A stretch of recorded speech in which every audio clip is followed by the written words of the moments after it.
Aš turbūt norėčiau pradėti nuo to, kad jeigu taip atsitiktų mano gyvenime, kad aš einu ir aš sutinku džiną.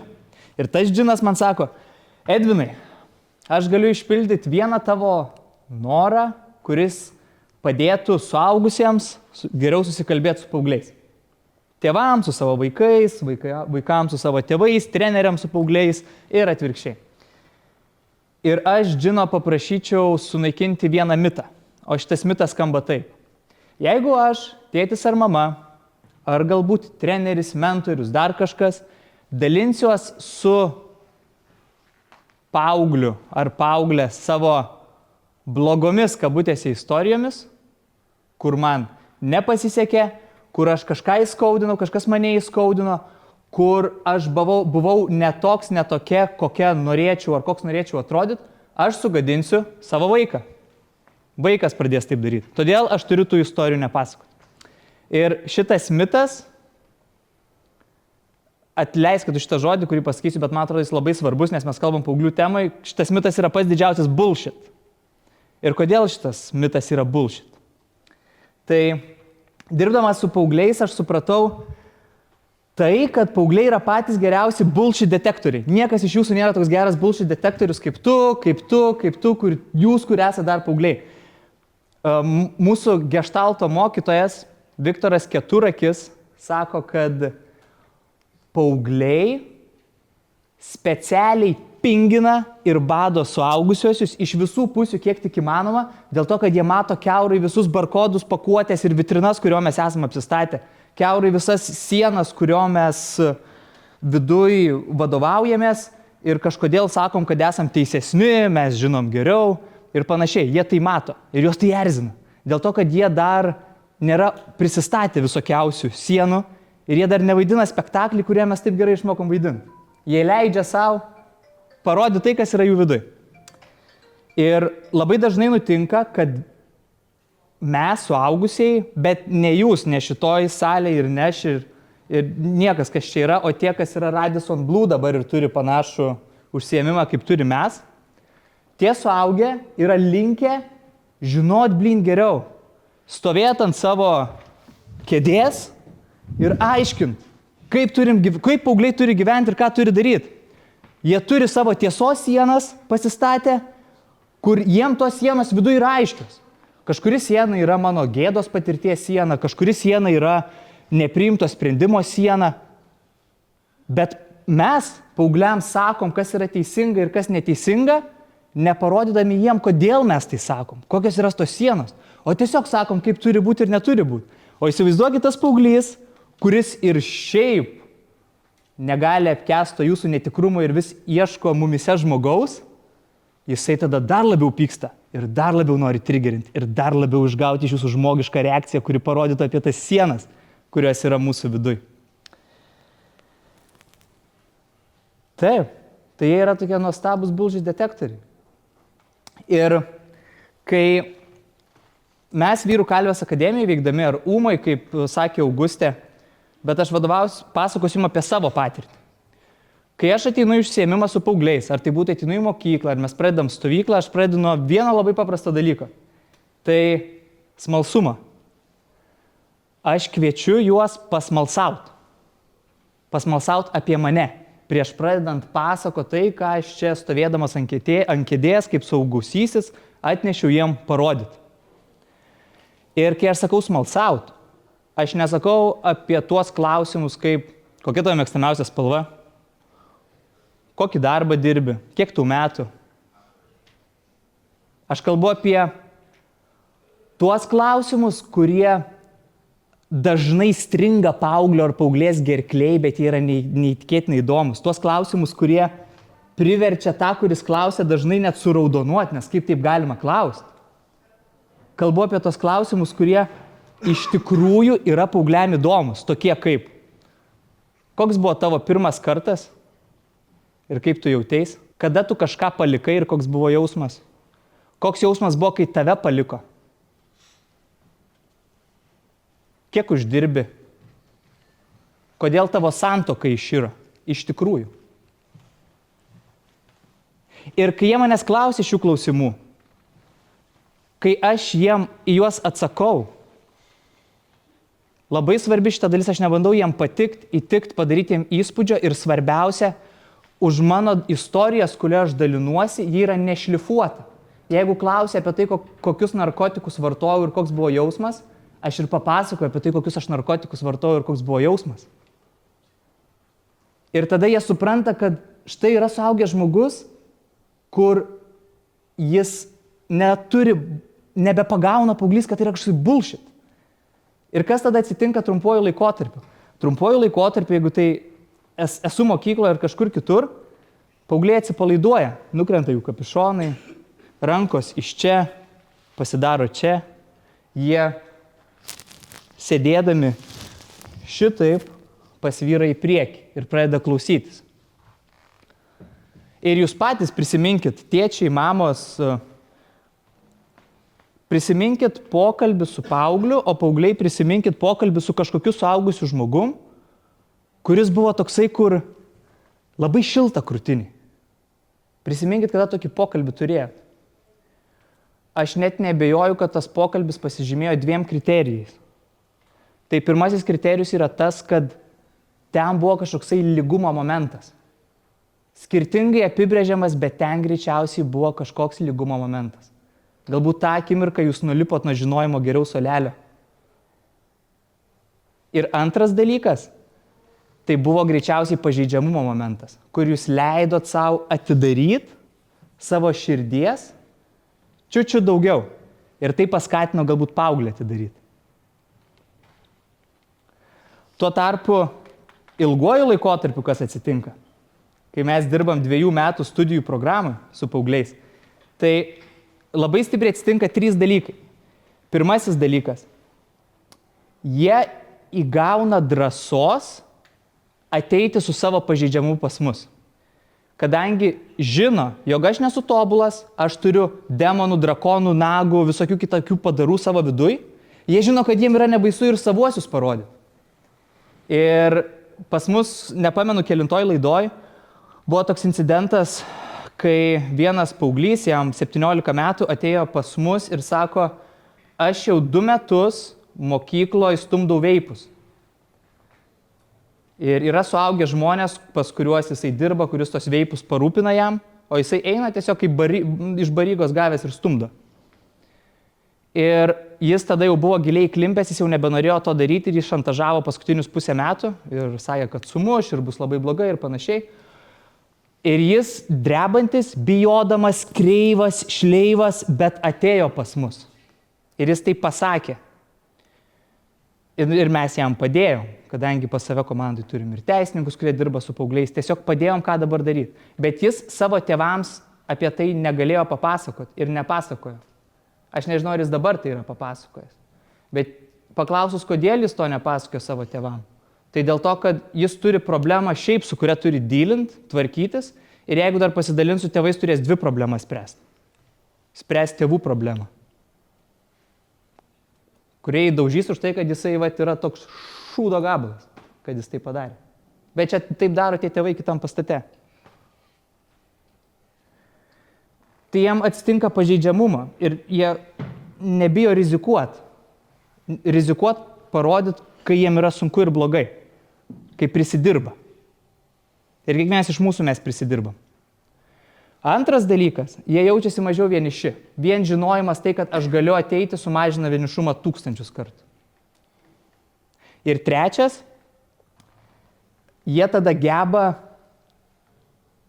jų tas noras baksnuoti suaugusio ir ištraukti jo tikrą veidą, keičiasi į smalsavimą. Jeigu aš žinau, kad suaugusiojo galiu paklausti klausimo, kuris yra riba kabutėse, ir aš žinau, kad jisai jį atlaikys savo viduj ir pasakys, kaip yra iš tikrųjų, man kaip paaugliui mažėja noras trigerinti. Nes aš žinau, kad aš galiu jo tikrą veidą, jos tikrą veidą, mentoriaus, tėčio, mamos, trenerio ištrauk, jis pats jį parodys, man reikia tik paklausti. Ir tai sutrumpina labai stipriai kelią. Ir aišku, jūs galite sakyti, kad mes esam labai privilegijuotoj padėty. Ir jūs būsit visiškai teisūs. Mes negyvenam su jais kiekvieną dieną. Mes neturim kasdieninių pareigų. Tačiau aš matau, kas atsitinka su šeimom, kurios mokosi Vyrų kalvės akademijoje ir ūmui. Aš matau, kas atsitinka, kai mamos ir tėčiai išdrįsta šiek tiek praverti tą Pandoros skrynę, kur kažkas slepiasi. Ir parodo paaugliam, parodo tas sienas, kurios yra jų viduje, jų širdį, bet apie kurias nekalba, bet kuriuom liepia vadovautis. Ir sako, tai yra teisingas gyvenimas. Tai, jo, žinokit, tai veikia. Turbūt visi esat, galbūt ne visi, bet yra toks mitologas Kembelas ir jisai sukūrė tokį herojaus kelionės modelį. Ir šitoj herojos kelioniai, jeigu labai trumpai, yra 2 pasauliai šitoj vietoj. Viršuje yra įprastas pasaulis, tai yra pasaulis, kuriame viskas yra aišku, viskas yra paprasta, viskas yra žinoma. Aš žinau, kas yra už sekančio kampo. Aš esu labai saugioj vietoj ir aš galiu būti atsipalaidavęs. Čia apačioj, pavadinkim tai chaoso pasauliu. Tai yra pasaulis, kurio aš nepažįstu, aš nežinau, kas yra už kito kampo. Kiekvienas paauglys, kiekvienas suaugęs, šiuo atveju vadinkim herojus. Herojaus kelionė prasideda nuo kvietimo. Kai ateina kažkoksai žmogus, pavyzdžiui, žiedų valdovė ateina Gendalfas ir pakviečia Frodą į kelionę. Harry Potterį ateina Hagridas ir pakviečia jį į kelionę. Tai čia išoriniai yra kvietėjai, bet taip pat yra ir vidiniai kvietėjai. Tie, kurie yra mūsų viduj, kai pas mus kažkas spirga ir mes žinom, kad aš turiu išeiti iš to darbo, aš turiu išeiti iš darbo. Čia yra kvietimas. Ir herojus visada turi pasirinkimą. Arba jis atsako į kvietimą teigiamai arba neigiamai. Jis atsiduria kryžkelį. Ką aš dabar turėčiau daryti? Priimti kvietimą ar nepriimti kvietimą? Jeigu herojus priima kvietimą, jis keliauja tolyn, jis iš įprasto keliauja, įprasto pasaulio, peržengia nežinomybės liniją ir atsiduria pasaulį, kur viskas nėra taip paprasta. Ir jeigu trumpai tariant, šitam pasaulį jau nebeaišku, kas vyksta. Nebeaišku, kodėl vyksta ir kaip vyksta. Šitoj vietoj prasideda kova su drakonu. Čia yra chaosas, kur niekas nėra aišku. Ir šitam chaose pilna nesėkmių, šitam chaose yra pilna gėdos jausmo, vienatvės, abejonių savim. Tai yra žiauriai sunki ir pilka vieta būt. Bet tie, kurie jo išbūna, negrįžta atgal. O tie, kurie išbūna, juose viduj įvyksta virsmas. Kažkas jų viduj miršta ir kažkas viduj susikuria. Ir galų gale žmogus jau kitoks grįžta į savo įprastą pasaulį. Bet jis tame įprastame savo pasaulyje yra kitoks. Tas jo pasaulis šiek tiek prasiplėtė. Jis tapo visai kitokio skonio, ne žmogus tapo kitoks. Ir mes, suaugusieji, mes šitą ciklą esam atlikę jau daugybę kartų. Ir toliau mes jį atliekam. Kas dėl savo gyvenimo patirčių toliau taip pat intensyviai, kas jau mažiau intensyviai, bet mes pastoviai sukame šitam rate. Šitie paaugliai, kurie sėdi tarp jūsų, jie šitą ciklą suka pirmus kartus. Čia ir jie yra šitoj vietoj, skirtingose temose, viduj mes dažnai net nematom ir nesusimastom, bet jie yra čia, jie kovoja su drakonais. Nebūtinai jūs juos matot išoriai, bet jie yra viduj. Ir šita kova yra tik tais jų kova, ne mūsų kova, ne suaugusiųjų. Mes niekaip stovėdami palipę ant kėdės ir jiems sakydami, kas yra teisinga ir neteisinga, tai pasakodami, mes niekaip nepadėsim jiems šitos kovos išbūti, kad jie sugrįžtų į kitą pusę. Tačiau ką mes tikrai galim padaryti? Mes galim tada, kai jiem yra sunku, kai jiem yra vieniša, o taip yra labai dažnai, mes galim nulipti nuo savo kėdžių ir tiesiog išeiti su to jaunu žmogum, ar tai būtų sūnus ar dukra, ar tai būtų treniruojamas kažkoksai paauglys, mentorinamas paauglys, ir su juo atsigert arbatos. Kai aš matau, kad jam yra žiauriai sunku, aš suprantu, kad jis yra kažkur čia. Ir aš niekaip negaliu to išspręsti, bet aš galiu atsigerti su juo arbatos, aš galiu nueiti su juo pamėtyti kašį ir tiesiog pabūti. Nieko nedaryti daugiau. pabūti. Kad jis žinotų, kad kai man yra sunku, man nereikia spręsti dar vienos problemos, su tuo sunkumu pasidalinant su tėvais, arba kažkokiais suaugusiaisiais. O aš galiu su tuo pas juos ateiti, pasakyti apie tai, kaip man išeina. Ne kažkaip tobulai, bet būtent taip, kaip man išeina. Ir jie tiesiog su manim pabus. Tiek tai reikia. Pabūt šalia jų. Ir jeigu tik būtų šansas tam pabuvime, pabandyti padaryti vieną dalyką.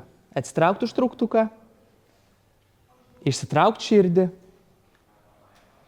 ir pasakyti, vat čia yra mano gėda.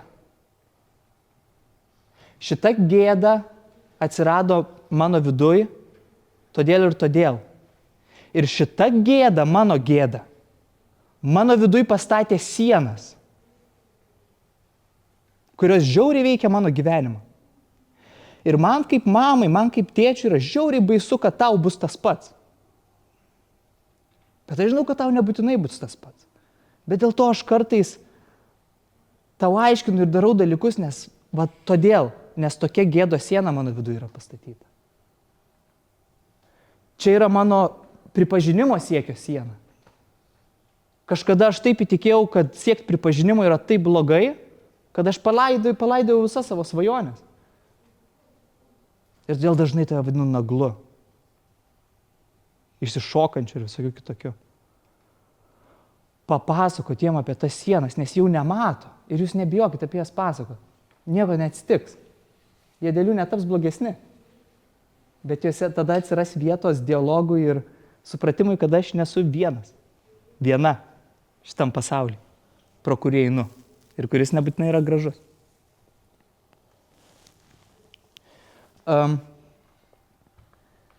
Kai mes pradėjom, tiksliau kai Mindaugas pradėjo, Vyrų kalvės akademija prasidėjo nuo tėčių ir sūnų stovyklų prieš 13 metų. Ir jos misija iki šiol yra tokia pati – surinkti tėčius su savo sūnumis ir jiem priminti, kad svarbiausi jų gyvenimo projektai nėra